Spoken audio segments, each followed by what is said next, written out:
नमस्कार दोस्तों, मैं शिवी अपने चैनल में आपका दिल से स्वागत करती हूँ। दोस्तों, क्या कभी आपके मन में ये प्रश्न उठा है कि अगर हमें हमारे भाग्य का लेखा पता चल जाए कि हमारी किस्मत में क्या लिखा है, तो क्या हम उस चीज़ को बदल सकते हैं? क्या इंसान के अंदर वो सामर्थ्य है कि जो अपने भाग्य में लिखे हुए को जानकर बदल सकती है, या फिर हम अगर ना भी जाने तो क्या हम अपनी किस्मत में लिखे हुए को बदल सकते हैं, टाल सकते हैं? क्या हम विधि के विधान को बदलने की क्षमता रखते हैं अपनी बुद्धि और कर्म का इस्तेमाल करके? इसी प्रश्न का उत्तर आज जो मैं आपको कथा सुनाने वाली हूँ, उस कथा के बाद आपको मिल जाएगा। दोस्तों, यही प्रश्न एक बार राधा रानी के मन में आया था। राधा रानी के मन में जब ये प्रश्न उठा कि क्या इंसान अपनी किस्मत का लिखा को, विधाता के लिखे को अपने कर्मों और अपने षड्यंत्रों के कारण, षड्यंत्रों के द्वारा बदल सकता है? क्या उसके अंदर ये क्षमता है कि अगर वो अपने भाग्य के लिखे को जान भी ले तो क्या वह उसको बदल सकता है? यही प्रश्न लेकर एक बार राधा रानी भगवान श्री कृष्ण के पास गईं। तब श्री कृष्ण भगवान ने कहा कि देखो राधा, आज मैं तुम्हें एक कथा सुनाता हूँ। उस कथा के बाद तुम्हें तुम्हारे प्रश्न का उत्तर मिल जाएगा, तो इस कथा को बहुत ही ध्यान से सुनिएगा। साथ में दोस्तों, अगर आप भी इस कथा को सुन रहे हैं तो मैं आपसे विनती करती हूँ, इस कथा को पूरे मन से शुरू से लेकर अंत तक सुनिएगा, तभी आपको भगवान श्री कृष्ण का आशीर्वाद मिलेगा। आधी अधूरी कथा सुनने का कोई महत्व नहीं होता है, इसीलिए यदि आपने शुरू किया है तो समय निकालकर इसको पूरे सुनिएगा। तो चलिए शुरू करते हैं। दोस्तों, एक बार की बात है, एक गांव में एक साहूकार रहता था। वह साहूकार बहुत ही धनी था। उसके पास किसी भी चीज की कोई कमी नहीं थी। उसकी बहुत ही रूपवती और गुणवती एक स्त्री थी, यानी उसकी धर्म पत्नी। उस साहूकार का नाम भोला था और उसकी पत्नी का नाम सावित्री। नाम की तरह ही साहूकार बहुत भोला था और उसकी पत्नी भी बहुत अच्छी थी। उनके पास ईश्वर की दया से किसी चीज की कमी नहीं थी, बस कमी थी तो एक संतान की, जिसके कारण वह दोनों पति पत्नी हमेशा दुखी रहते थे। वह हमेशा सोचते थे, ईश्वर ने हमें सब कुछ दिया है, क्या प्रभु हमारी ये मन्नत पूरी करेंगे? एक बार गांव में एक साधु महात्मा आए। गांव में सभी लोग चर्चा कर रहे थे कि वे साधु महात्मा त्रिकालदर्शी हैं। वो आज, कल और आने वाले कल सभी को जानने वाले हैं। उनकी ख्याति दूर दूर तक मशहूर है। वह जिस भी इंसान को आशीर्वाद देते हैं, वह आशीर्वाद अवश्य ही फलित होता है। ऐसा उनके बारे में बहुत चर्चा थी। उन साधु महात्मा का नाम ऋषि वेद व्यास था। वेद व्यास जी जो थे वो त्रिकालदर्शी थे। एक बार वो साहूकार उन ऋषि के पास गए, उन ऋषि के आश्रम में, और उन्होंने ऋषि के चरणों में अपना मस्तक झुकाते हुए ऋषि से विनती की, हे ऋषिवर, हम आपकी संतान हैं। हे ऋषिवर, आप सब कुछ जानने वाले हैं। हमने खुद जानकर कभी किसी का बुरा नहीं किया। हम ईश्वर की पूर्ण श्रद्धा और भक्ति के साथ रोज नित्य प्रति भक्ति करते हैं। बावजूद उसके हमारी सबसे बड़ी इच्छा हमारी आज तक पूरी नहीं हुई, और वो सबसे बड़ी इच्छा है हमारी संतान की प्राप्ति। हे ऋषिवर, हमें कोई ऐसा उपाय बताएं जिससे कि हमें संतान प्राप्त हो जाए। ऋषि को उनकी बातों पर दया आ गई। साहूकार की पत्नी ऋषि के पैर छूकर, चरण छूकर रोने लगी। उसके आंसू ऋषि के चरणों पर गिर रहे थे। इस तरह की भावुक दृश्य देखकर ऋषि के मन में दया आ गई और उन्होंने कहा, साहूकार, मैं तुम्हें एक उपाय बताता हूँ, तुम उस उपाय को करना, तुम्हें संतान जरूर प्राप्त होगी। उन्होंने कहा, हे प्रभु, इस संसार में कोई भी ऐसा काम हो जिसे मैं कर सकता हूँ तो मैं अपनी संतान के लिए करूँगा। ऐसा ही प्यार होता है माता पिता का अपनी संतान के लिए। ऋषि ने कहा कि तुम्हें एक यज्ञ करना पड़ेगा। यज्ञ करने के बाद तुम्हें उस यज्ञ को करने के पश्चात उस यज्ञ की अग्नि में एक देवता प्रकट होंगे। उन देवता से तुम प्रार्थना करना, अगर तुम्हारे व्रत में, तुम्हारे यज्ञ में सच्चाई होगी तो तुम्हारी मुराद जरूर पूरी होगी। ऐसा कहकर ऋषिवर ने अपनी आंखें बंद कर लीं। साहूकार और साहूकार की पत्नी यानी भोला और सावित्री ऋषिवर के चरण छूकर और वापस अपने घर की तरफ चलने लगे। उन्होंने कहा कि ज़रूर हम जो ऋषिदेव ने, वेद व्यास जी ने जो उपाय बताया है, हम उसे ज़रूर करेंगे। इस तरह सोचते हुए उनकी पूरी रात कैसे गुजर गई पता ही नहीं चला, क्योंकि वह मन ही मन बहुत खुश थे। 14 साल से जो मन्नत वह मांग रहे थे, हर दिन हर पल ईश्वर के सामने सर झुकाकर फाइनली वो मन्नत पूरी होने वाली थी। अब वो दिन आ गया जिस दिन यज्ञ होने वाला था। उन्होंने यज्ञ की पूर्ण श्रद्धा, भक्ति और विश्वास के साथ उन्होंने यज्ञ को संपन्न किया। यज्ञ होने के बाद ईश्वर की कृपा से यज्ञ की अग्नि में से एक देवता प्रकट हुए और उन देवता ने साहूकार और उसकी पत्नी को आशीर्वाद देते हुए कहा कि बोलो तुम्हें क्या चाहिए। तब साहूकार और उसकी पत्नी ने हाथ जोड़कर कहा, हे प्रभु, हमारे पास सब कुछ है, बस हमारे पास संतान नहीं है। अगर आप हमसे प्रसन्न हैं, हमारी पूजा भक्ति में शक्ति है, तो आप हमें संतान होने का वरदान दीजिए। उन्होंने कहा, निश्चित तौर पर, चलो मैं तुम्हें संतान होने का वरदान देता हूँ, लो यह फल है। उन्होंने सेब को आगे बढ़ाते हुए सावित्री की झोली में डाल दिया और सावित्री से कहा, इस फल को तुम और तुम्हारे पति अमावस्या के दिन ग्रहण करना, तुम्हें संतान की प्राप्ति जरूर हो जाएगी। ऐसा सुनकर साहूकार और साहूकार की पत्नी तो जैसे खुश हो गए। उसके बाद उन्होंने उस फल को ग्रहण किया जैसी विधि बताई गई थी। उसके अनुसार उन्होंने जब उस फल को ग्रहण किया, 9वें महीने में ही सावित्री के गर्भ से एक सुंदर पुत्र पैदा हुआ। सावित्री की तो खुशी का ठिकाना नहीं था। सावित्री और साहूकार अपने आप को इस दुनिया का सबसे भाग्यशाली जोड़ा समझ रहे थे। समय बीतता गया। अब वह लड़का 8 वर्ष का हो गया, यानी कि साहूकार का बेटा। साहूकार ने अपने बेटे का नाम सुदर्शन रखा। सुदर्शन भगवान के आशीर्वाद से हुआ था, तो वो वैसे ही सुंदर, तेजस्वी, ओजस्वी और प्रखर बुद्धि का बालक था। एक दिन साहूकार उसे लेकर अपनी पत्नी सावित्री, बेटे सुदर्शन को लेकर ऋषि के आश्रम में गए। ऋषि वेदव्यास उस समय अपने नेत्रों को बंद करके पेड़ के नीचे आसन लगाकर ध्यान में बैठे हुए थे। उनके चरणों के समीप तीनों लोग बैठ गए और इंतजार करने लगे उनकी आंखें खोलने का। जैसे ही ऋषि वेदव्यास ने अपनी आंखें खोली, तो भोला ने, सावित्री ने और सुदर्शन ने, तीनों ने उनके चरण छूकर उनका आशीर्वाद लिया। तभी ऋषि बोले कि बेटा भोला, अब तो तुम्हारी मुराद पूरी हो गई ना, अब तो तुम खुश हो ना। तब भोला बोला, जी गुरुजी, मैं बहुत खुश हूँ, पर मेरे मन में एक जिज्ञासा है। वह बोले, बताओ क्या जिज्ञासा है। बोले, हे प्रभु, आपकी कृपा से मुझे पुत्र रत्न की प्राप्ति हुई है, पर मैं अपने पुत्र का भाग्य जानना चाहता हूँ कि मेरे बेटे के भाग्य में आखिर क्या लिखा हुआ है। ऋषि बोले कि देखो बेटा, भाग्य अच्छी बात नहीं होती है, क्योंकि हम भाग्य के लेख को नहीं बदल सकते। उन्होंने कहा, ऐसा क्यों?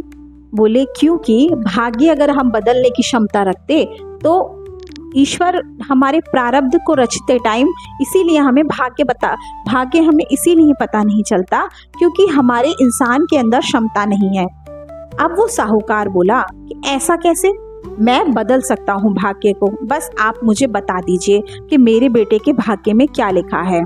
अगर आप मुझे बता देंगे तो निश्चित तौर पर मैं अपने बेटे के भाग्य को बदल सकता हूँ। उन्होंने कहा, तो चलो सुनो, तुम जब इतने अहम से पूछ रहे हो तो मैं तुम्हें बताता हूँ। सबसे पहले तो मैं तुम्हें यह बताता हूँ कि मुझे यह भी पता है कि तुम सिर्फ व्यवसाय से साहूकार हो। तुम असल में एक ब्राह्मण कुल में उच्च कुल के बच्चे हो, यानी कि भोला, तुम ब्राह्मण कुल में पैदा हुए थे, पर तुमने साहूकार का काम किया। क्या यह बात सच है? अब तो वो जो साहूकार था भोला नाम का, वो एकदम आश्चर्यचकित हो गया कि इस बारे में तो किसी को नहीं पता थी, पर चलो कोई बात नहीं। उन्होंने कहा कि अच्छा, हे ब्राह्मण देवता, ठीक कहा आपने, मैं भी कुल का ब्राह्मण हूँ और उच्च कुल का ब्राह्मण हूँ, पर आप ये बात कैसे जानते हैं? आप जरूर अंतर्यामी हैं, मुझे इस बारे में पता है। तो कृपया करके अपनी उसी क्षमता का इस्तेमाल करके मेरे बेटे का भाग्य भी बताइए, ताकि अगर उसके भाग्य में कुछ गलत हो तो मैं उसे बदल सकूं। ऋषिवर ने कहा कि हे साहूकार, तुम इस तरह अहम मत करो, क्योंकि भाग्य के लेख को कोई नहीं बदल सकता। फिर भी यदि तुम जोर दे रहे हो तो मैं जरूर तुम्हें बताऊंगा। इस तरह वेद व्यास जी ने अपने दोनों नेत्रों को बंद किया, अपनी दिव्य दृष्टि से कुछ देखा, उस बालक के मस्तिष्क पर अपने नेत्र डाले और गणना करते हुए बताया कि सुनो साहूकार, पहले तुम अपने बेटे को बाहर भेज दो। साहूकार ने वैसा ही किया। साहूकार ने अपने बेटे को बाहर भेज दिया। अब उन्होंने वेद व्यास जी ने साहूकार से कहा कि तुम्हारा बेटा, जो तुम उच्च कुल के ब्राह्मण हो, तुम्हारा बेटा एक निम्न कुल की मछुआरन से उसका विवाह होगा, मछुआरे की लड़की से। अब तो जो साहूकार था भोला, वो एकदम चकित हो गया और गुस्से में बोला, नहीं, ऐसा नहीं होने दूंगा। ये भाग्य के लेखा है, यदि ये नियति का काम है तो मैं इसको बदल कर रहूंगा। मैं ऐसा कभी भी नहीं होने दूंगा कि मेरा बेटा उच्च कुल का ब्राह्मण होने के साथ साथ निम्न कुल की मछुआरे की लड़की से शादी करे। ऐसा मैं कभी नहीं होने दूंगा। मैं इस चीज को, नियति के लेख को बदल कर दिखाऊंगा। वेद व्यास जी मुस्कुराए और उन्होंने कहा, बेटा, नियति को बदलना किसी के हाथ में नहीं है। अगर तुम्हें लगता है तो ठीक है, प्रयास कर लो। ऐसा कहकर वेद व्यास जी ने अपने नेत्र बंद कर लिए। पर तभी उन्होंने हाथ जोड़कर भोला ने फिर से प्रार्थना की, हे प्रभु, कृपया करके मुझे बताइए, जिस निम्न कुल की बच्ची से मेरे लड़के की शादी का विधान है, आखिर वो कहाँ है? उन्होंने कहा, वेद व्यास जी ने कहा, वो तुम्हारे ही पास ही के गांव में मछुआरा रहता है। उस मछुआरे के घर में अभी एक छोटी बच्ची का जन्म हुआ है, जिसकी आयु अभी मात्र 3 महीने है। उस कन्या से तुम्हारे लड़के का विवाह होगा। तभी मछुआरे की ये बात सुनकर कि मछुआरे की कन्या से मेरे लड़के की शादी होगी, तभी उसे गुस्सा आ गया। भोला गुस्से से लाल हो गया और यह सुनकर भोला ऋषि वेद व्यास जी के आश्रम से चला गया। अब उसके मन में दूसरा विचार ये आ रहा था कि अब मुझे उस कन्या को ढूंढकर पता करके उसको मरवाना है, क्योंकि यदि कन्या ही नहीं होगी तो मेरे बेटे का निम्न कुल से शादी ही नहीं होगी। अब मैं अपने बेटे के साथ तो कुछ नहीं कर सकता, पर उस कन्या के साथ मैं जरूर कुछ कर सकता हूँ। ऐसा सोचते सोचते वो अपने घर की तरफ चल दिया। उसने अपनी पत्नी से भी ये बात नहीं बताई। अब जब वो अपने घर गया और सोचने लगा, उसने अपने पास वाले गाँव में, आसपास के गाँव में पता करवाया। वहाँ पर एक मछुआरा था, उसके यहाँ अभी 3 महीने पहले एक कन्या का जन्म हुआ था। वह समझ गया कि वेद व्यास जी जरूर इसी कन्या की बात कर रहे होंगे। वह उस कन्या के घर गए, यानी भोला उस कन्या के घर गया और दरवाजा बजाया। साहूकार को अपने घर पर देखकर वह मछुआरा तो खुशी से गदगद हो गया, क्योंकि साहूकार बहुत धनी था और कुल का ब्राह्मण था। तो इस तरह उसने उसका बड़ा आदर सत्कार किया। उसको बैठाते हुए बोला कि हे ब्राह्मण देवता, हे साहूकार जी, आप मेरे घर क्यों पधारे हैं? मुझे बताइए, कोई आज्ञा हो तो। जो भी आज्ञा होगी वो शिरोधार्य है, मैं वही कार्य करूँगा। साहूकार बोला कि हे मछुआरे, तुम मुझे एक बात बताओ, क्या तुम्हारे यहाँ किसी कन्या का जन्म हुआ है? तभी मछुआरे ने कहा, हाँ, मेरे घर एक कन्या का जन्म हुआ है। अभी वह कन्या मात्र 3 महीने की है। मेरे पास 5 और कन्याएं हैं। मैं पुत्र प्राप्ति चाहता था, पर मेरे यहाँ पुत्र रत्न की प्राप्ति नहीं हो रही है, और अभी जो मेरी लड़की हुई है वो अभी मात्र 3 महीने की है। साहूकार समझ गया कि वेद व्यास जी की बात एकदम सच्ची थी। कन्या 3 महीने की थी और मछुआरे की लड़की थी, तो इसका मतलब यही वो कन्या थी जिस कन्या से उसके साहूकार के बेटे का विवाह उसके भाग्य में लिखा था। अब साहूकार के माथे पे चिंता की लकीरें साफ देखी जा सकती थी। साहूकार उस मछुआरे से कुछ नहीं कह पाया, पर वो मन ही मन सोच रहा था कि मैं क्या करूं जो विधि के विधान को मैं बदल सकता हूं। तभी उसने कहा, हे मछुआरे, मेरी बात सुनो। मैं उच्च कुल का ब्राह्मण हूँ। मुझे एक स्वप्न आया था, तभी मैं तुम्हारा घर पता करता हुआ आया हूँ। मुझे स्वप्न में किसी ने कहा है कि तुम्हारी जो 3 महीने की बेटी है वो अशुभ है तुम्हारे लिए। अगर वो बेटी तुम्हारे पास रही, तुम्हारे घर पर रही, तो तुम्हें कभी भी पुत्र रत्न की प्राप्ति नहीं होगी, कभी भी तुम्हें पुत्र का मुंह नहीं देखने को मिलेगा। और मैं ब्राह्मण हूँ, मेरी बात पर विश्वास करो। अब मछुआरा सीधा साधा, उसने सोचा शायद ये सही कह रहा होगा। तभी उन्होंने कहा कि फिर बताइए ब्राह्मण देवता, मैं क्या करूं? उन्होंने कहा कि तुम इस बच्ची को मुझे दे दो, मैं इस बच्ची को अपने साथ ले जाऊंगा, मैं इसका लालन पालन करूंगा, साथ में ही उचित वर देखकर मैं इसका विवाह कर दूंगा। ऐसा सुनकर मछुआरा खुश हो गया। मछुआरे ने सोचा कि चलो मेरी बेटी मुझसे भी अच्छे परिवार में जाएगी और खुश रहेगी। उसने अपनी गोद से उस बच्ची को ब्राह्मण की गोद में दे दिया। मछुआरे की पत्नी विलाप करती रह गई, क्योंकि अपने 3 महीने के बच्चे को अपने सीने से किसी और को देना आसान नहीं होता है। अब आगे क्या होता है सुनिए। अब मछुआरा जो है, मछुआरा भी रो रहा था, पर किसी तरह उसने खुद पर नियंत्रण किया और उसके बाद उसने अपनी बच्ची को ब्राह्मण देवता को दे दिया। ब्राह्मण ने बड़ी चालाकी दिखाते हुए उसने सोचा कि अगर मैं इस बच्ची को मारता हूँ तो मेरे ऊपर हत्या लग जाएगी, एक कन्या हत्या तो पाप है। इसीलिए उसने पास में एक लोहार की दुकान थी, उस लोहार से एक लोहे का बक्सा बनवाया और उस बक्से में उस कन्या को बिठाकर नदी में प्रवाहित कर दिया। उसने सोचा ये बक्सा बहेगा है नहीं, भारी है और इस कारण ये डूब जाएगा, उसके साथ साथ ये कन्या भी डूब जाएगी। इस तरह सोचते हुए उसने उस कन्या को जल की धारा में प्रवाहित कर दिया। किंतु अब क्या होता है, पास में ही एक ब्राह्मण देवता रोज सुबह की तरह पुजारी पूजा करने जा रहे थे। उन्होंने पानी में तैरता हुआ बक्सा देखा। उन पुजारी जी के यहाँ भी कोई संतान नहीं थी। उन्होंने उस बक्से को खोला तो वह खुश हो गए, उनकी आंखें में चमक आ गई।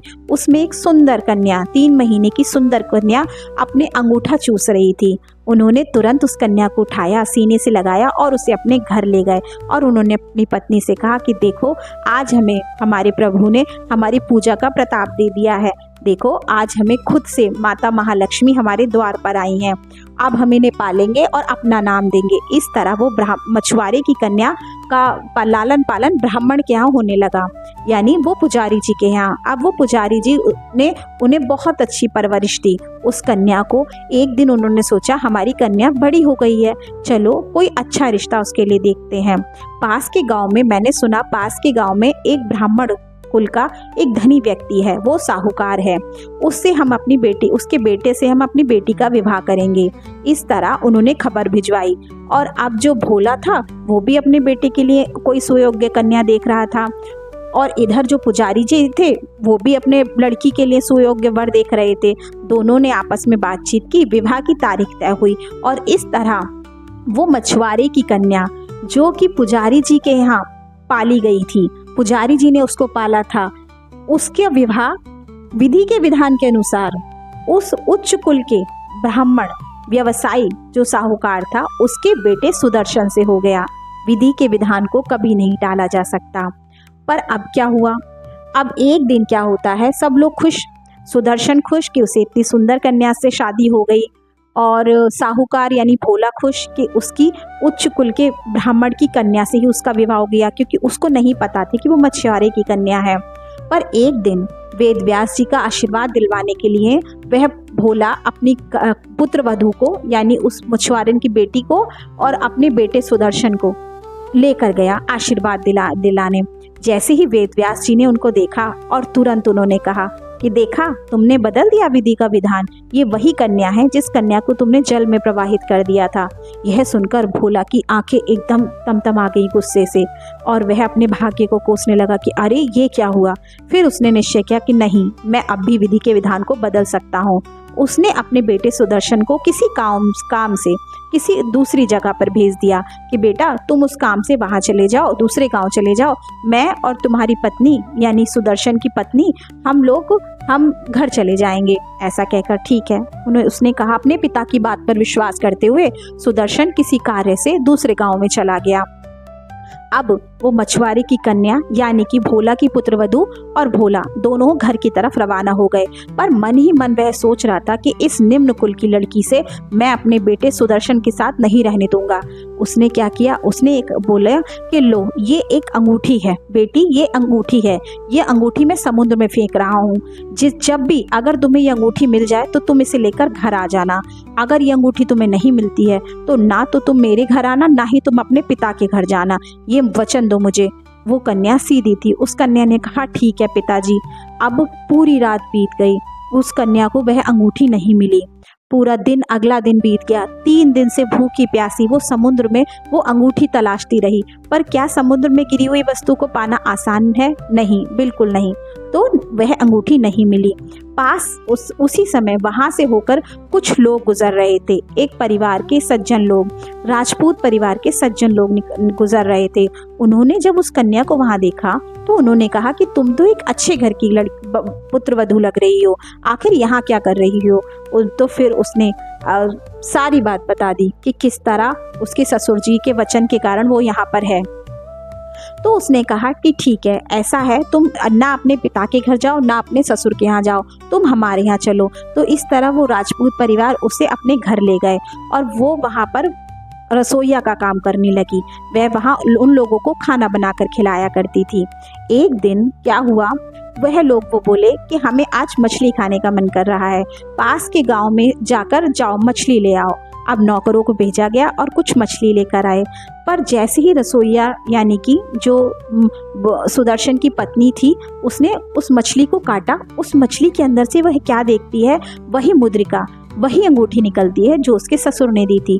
अब तो वो बहुत खुश हो गई जब उसने देखा कि अरे ये तो अंगूठी मिल गई, अब तो मेरे ससुर जी खुश हो जाएंगे, मैं ये अंगूठी लेकर अपने ससुराल जाऊंगी।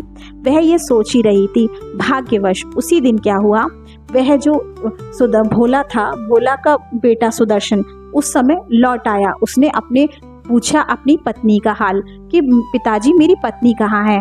तो भोला ने झूठ बोल दिया कि बेटा सुदर्शन, तुम्हारी पत्नी रास्ते में आते समय नदी में किसी तरह उसका पैर फिसल गया, मैंने बहुत कोशिश करी पर वो डूब गई और वह मर गई।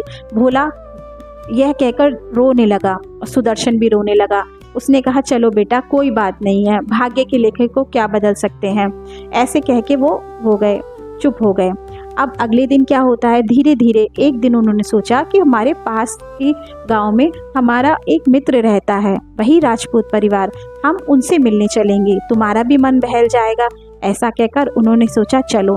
अब भोला, उसकी पत्नी सावित्री और बेटा सुदर्शन तीनों पास के नगर में राजपूत जो परिवार रहता था उनके पास मिलने चले। जैसे ही वो मिलने गए, पानी लेकर वही भोला की पुत्रवधू यानी सुदर्शन की पत्नी आई, क्योंकि वो राजपूत परिवार में काम करती थी रसोइया की तरह। जैसे ही सुदर्शन ने अपनी पत्नी को देखा, उसने अपने पिता की तरफ गर्दन घुमाई और गुस्से से बोला, पिताजी आप धोखेबाज हो, क्या इस दुनिया में ऐसी कोई माता पिता हैं जो अपनी संतान का बुरा करे? क्या बताइए, आपने मेरे साथ ऐसा क्यों किया? आपने कहा था कि मेरी पत्नी नदी में गिर के मर गई है, देखिए ये तो सुरक्षित है, आखिर आपने मेरे साथ ऐसा क्यों किया?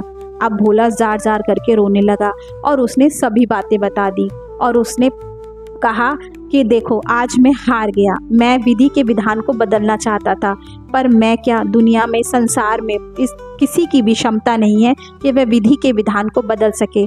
परिस्थितियाँ कुछ ऐसी बनती हैं, परिस्थितियाँ, समय कुछ ऐसा बनता है कि जो होना होता है वह होकर ही रहता है, चाहे हम कितना भी प्रयास कर लें, कितना भी षड्यंत्र कर लें, पर जो होनी को कोई नहीं बदल सकता, हमें उसे सिर्फ स्वीकार करना होता है।